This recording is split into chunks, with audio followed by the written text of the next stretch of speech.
Hello मेरे dear student. तो स्वागत है आप सभी लोगों का। मैं डॉक्टर आशीष गुप्ता, आपका लाइफ साइंस एजुकेटर, फिर से आपके सामने एक बार कनेक्ट होने जा रहा हूं। तो जैसा कि आपको पता है कि अब एग्जाम में हमारे बिल्कुल 40-42 दिन बचे हुए हैं, लिमिटेड डेज हैं। यही लिमिटेड डेज आपकी डेस्टिनेशन को डिसाइड करने वाले हैं। लेकिन ऐसा नहीं कि भीड़ में चल रहे हो, सारे सब एक साथ ही चल रहे हो, आपको पता ही नहीं करना क्या है, कैसे आगे बढ़ेंगे। ये नहीं करना है। आपको अपनी आइडेंटिटी खुद बनानी है उस पर्टिकुलर भीड़ में से।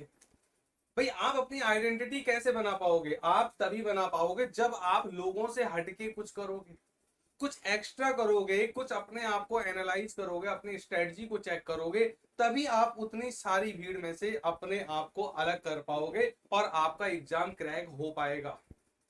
तो उसी बातों को ध्यान में रखते हुए आज मैं आपके सामने कुछ 4-5 बातें डिस्कस करूंगा, जो 5 बातें आपको कहीं ना कहीं आपको एग्जाम निकालने के लिए डेफिनेटली हेल्प करेंगी। और मैं एक चीज और आपको बता दूं कि मेरे लाइव सेशंस अब आपके स्टार्ट होने वाले हैं। अगर आपने ये यूट्यूब चैनल गुरु इंस्टीट्यूट का नहीं सब्सक्राइब किया हुआ है तो आप जरूर अभी सब्सक्राइब कर लें, नोटिफिकेशन बटन ऑन कर दें और ज्यादा से ज्यादा लाइक एंड शेयर जरूर करेंगे। तो टॉप 5 स्ट्रेटेजिक पॉइंट्स क्या होने चाहिए कि आपका जेआरएफ निकले ही निकले? इसमें सबसे पहली बात है, क्योंकि ये लास्ट मोमेंट होता है, जैसे जैसे एग्जाम डेट नजदीक आते रहती है वैसे वैसे एक निगेटिव वाइब्स आपके दिमाग में आने लग जाती है। तो आपको क्या करना है, इन निगेटिव वाइब्स को दूर रखना है। तो सबसे पहला पॉइंट यही होगा कि आप अपने आप को पॉजिटिव रखें, क्योंकि उल्टी गिनती स्टार्ट हो चुकी है। आप उल्टे डेज स्टार्ट कर रहे हो गिनना कि अब इतने दिन बचे हैं, अब इतने दिन। जैसे जैसे नजदीक आ रहे हैं फिर आपका दिमाग चलता है, अच्छा यूनिट तो ज्यादा हो गई, रिवीजन किया नहीं है। उस चीजों को छोड़ो और एक प्रॉपर तरीके से तैयारी करना स्टार्ट करो, निगेटिविटी दूर करो और अपने आप को डेली पॉजिटिव रखो।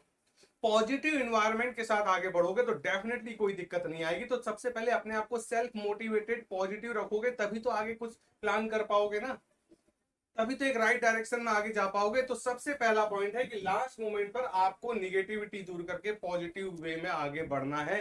तो अपने आप को पॉजिटिव रखें। दूसरा पॉइंट क्या होना चाहिए?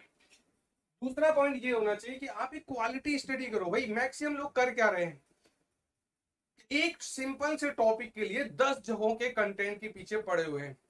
यही लास्ट मोमेंट पर आपको गलत कर रहा है, आपके साथ गलत हो रहा है। भाई, आपको अपना लेवल पता है ना। अब एक छोटा सा टॉपिक है, उसी टॉपिक को आप अच्छे से कवर कर लो, एक क्वालिटी कंटेंट पढ़ाई करो और उस टॉपिक से रिलेटेड जितने भी पॉइंट हैं सारे माइंड पर सेट करो। अब आप क्यों उसी सिंपल से टॉपिक के लिए अब आप उम्मीद कर रहे हो कि मैं किसी दूसरे का भी कंटेंट ले लूं, मैं कहीं और का भी कंटेंट ले लूं? आप एक ही टॉपिक के लिए 1000 कंटेंट के पीछे भाग रहे हो और वो आपका टाइम वेस्ट कर रहा है। ये लास्ट मोमेंट पे नहीं करना है आपको। भाई, आपका टाइम बर्बाद कर देगा ये।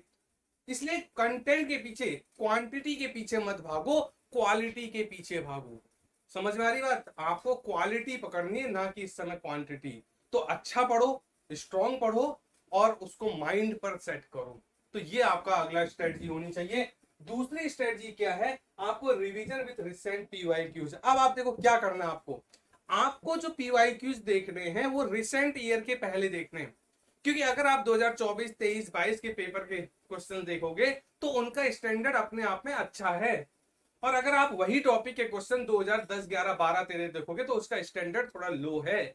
इसलिए आप क्या करो, आप जो पीवाईक्यू सॉल्व कर रहे हो उसको यहां से बैक की तरफ जाओ। मतलब रिसेंट ईयर के क्वेश्चंस को पहले सॉल्व करना है और जो बहुत पुराने क्वेश्चंस हो गए, जो सिंपलेस्ट लेवल के क्वेश्चंस हैं, उनको बाद में।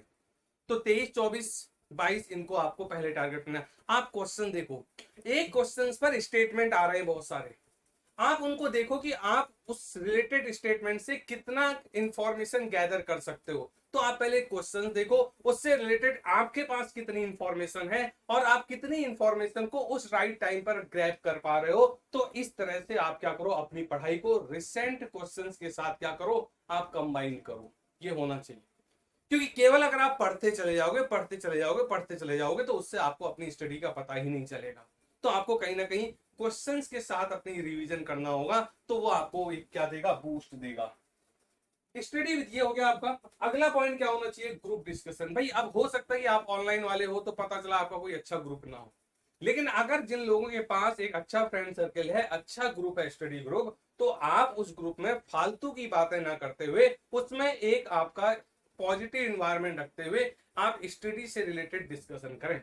हो सकता है कि आपके दो अच्छे फ्रेंड हो, आप शाम को अगर उनसे मिल रहे हो तो आप एक हेल्दी इन्वायरमेंट क्रिएट करो, उनसे जो आपने पढ़ा है उससे रिलेटेड एक दूसरे से क्रॉस क्वेश्चनिंग करो, एक दूसरे से निकालो उन कंटेंट को। छुपाना नहीं है, आप सोचोगे भाई मैं उसको अपनी इंफॉर्मेशन बता दूंगा तो वो मेरे से आगे निकल जाएगा, निकल जाएगी, नहीं भाई, आप अपने माइंड को प्रोसेस करो ना। जितना माइंड प्रोसेस होगा, जितना माइंड एक्टिव होगा, उससे होगा क्या, आपके कॉन्सेप्ट उतने ही स्ट्रांग होते चले जाएंगे। जो चीजें आप भूल रहे होगे वो चीजें आपको जल्द से जल्द रिकॉल हो रही होंगी। तो एक बेहतरीन पॉजिटिव ग्रुप बनाओ, अच्छा ग्रुप बनाओ, और उसमें हमेशा एक हेल्दी इन्वायरमेंट क्रिएट करके आपस में डिस्कशन करने की कोशिश किया करो। ये आपको डेफिनेटली हेल्प करेगा। और लास्ट की बात कर रहा हूं, तीन वर्ड बहुत इंपॉर्टेंट है। अगर आप आज पढ़ाई कर रहे हो 4 घंटे तो कल भी 4, सपोज करो आज 6 घंटे तो कल भी 6, परसों भी 6, ये आवर्स आपके रेगुलर जाने चाहिए।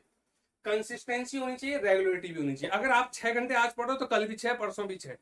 आप आज पढ़ रहे हो तो कल भी पढ़ना है, परसों भी पढ़ना है। आपको ब्रेक नहीं देना है, गैप नहीं देना। अभी लास्ट के 40 दिनों में आपको रेगुलरिटी बना के रखनी है। और साथ के साथ जब आप कोई मॉक टेस्ट दे रहे हो या कोई टेस्ट दे रहे हो तो आपको अपनी एक्यूरेसी चेक करनी है, क्योंकि निगेटिव मार्किंग है एग्जाम में। आप कितने क्वेश्चन सॉल्व कर रहे हो, कितने क्वेश्चन अटेम्प्ट कर रहे हो, और उन अटेम्प्ट क्वेश्चन में कितने सही हो रहे हैं, कितने गलत हो रहे हैं, इसका जजमेंट आपको करना पड़ेगा। यही कहलाती है आपकी एक्यूरेसी। तो लास्ट मोमेंट पर आपको एक्यूरेसी पर भी खेलना है, ज्यादा निगेटिव के पीछे नहीं भागना है। जो चीजें नहीं आती तो उसको स्किप करने की टेंडेंसी भी रखो। तो ये जो मैंने 4-5 बातें आपको बताई है, 5 स्पेसिफिक बातें, इन बातों को जरूर ध्यान में रखेंगे। ये 40 दिन आपके लिए बहुत फ्रूटफुल होने वाले हैं। इन 40 दिनों में आपका जीआरएफ डिसाइड होने वाला है कि आप निकालोगे या नहीं निकालोगे, क्योंकि पढ़ तो सबने लिया है।